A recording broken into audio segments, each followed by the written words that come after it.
Yesterday courier private limited domestic international cargo உங்கள் இல்லம் தேடி வந்து கொரியர் புக்கிங் டெலிவரி செய்து தரப்படும். தமிழக வெற்றிக் கழகத்தின் 2வது மாநில மாநாடு நேற்று மதுரையில் நடந்தது.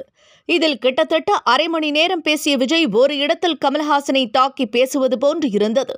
திமுகவுடன் கமல் நெருக்கம் காட்டுவதால் தான் அவரை மறைமுகமாக விஜய் விமர்சித்திருக்கிறார் என்ற பேச்சுக்களும் எழுந்திருக்கின்றன. சூழல் இப்படி இருக்க இதற்கு தரமான பதிலடியை கமல்ஹாசனும் கொடுத்திருக்கிறார். அரசியலுக்கு வந்திருக்கும் விஜயின் ஒவ்வொரு மூவையும் பலரும் கவனித்து வருகிறார்கள்.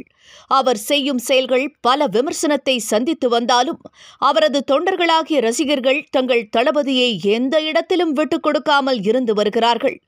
அடுத்த வருடம் நடக்கவிருக்கும் தமிழ்நாடு சட்டப்பேரவை தேர்தலில் எப்படியாவது தாவேகாவை வென்றுவிட வேண்டும் என்று உழைத்து வருகிறார்கள். சூழல் இப்படி இருக்க நேற்று கட்சியின் 2வது மாநில மாநாடு நடைபெற்றது. இன்னும் 3 நாட்களில் விஜயகாந்தின் பிறந்தநாள் வரவிருக்கும் சூழலில் மதுரையில் அந்த மாநாட்டினை நடத்தியிருக்கிறார் விஜய். தமிழ்நாடு எங்கிலும் லட்சக்கணக்கானோர் அதில் கலந்து கொண்டார்கள்.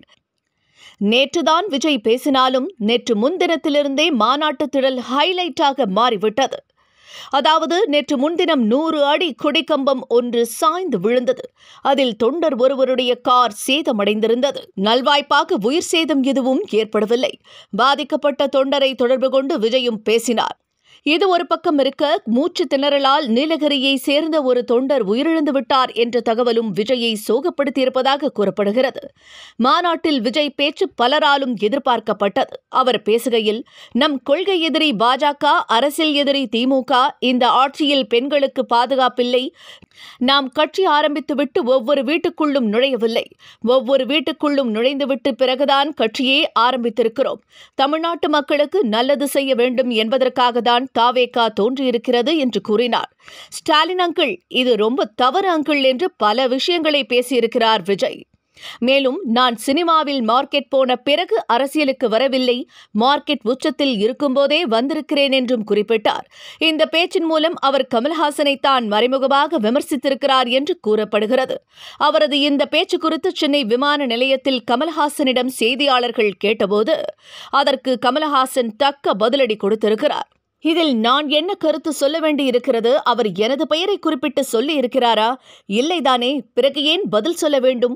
முகவரியே இல்லாத கடிதத்திற்கு யாராவது பதில் கொடுப்பார்களா? அவர் என்னுடைய தம்பி என்று கூறினார். இதை கேட்ட ரசிகர்கள், கமலிடமெல்லாம் விஜயின் பேச்சு பலிக்காது, அவர் அசால்ட்டாக தக் லைஃப் கொடுத்துவிட்டு போய்கொண்டே இருப்பார் என்று தாவேகாவினரை கிண்டல் செய்ய ஆரம்பித்திருக்கிறார்கள். முக்கிய செய்திகளை உடனுக்குடன் தெரிந்து கொள்ள சப்ஸ்கிரைப் பண்ணுங்க, பெல் பட்டனை பிரஸ் பண்ணுங்க. என்றும் உங்களுடன் my India. Yesterday courier private limited domestic international cargo உங்கள் இல்லம் தேடி வந்து கொரியர் புக்கிங் டெலிவரி செய்து தரப்படும்.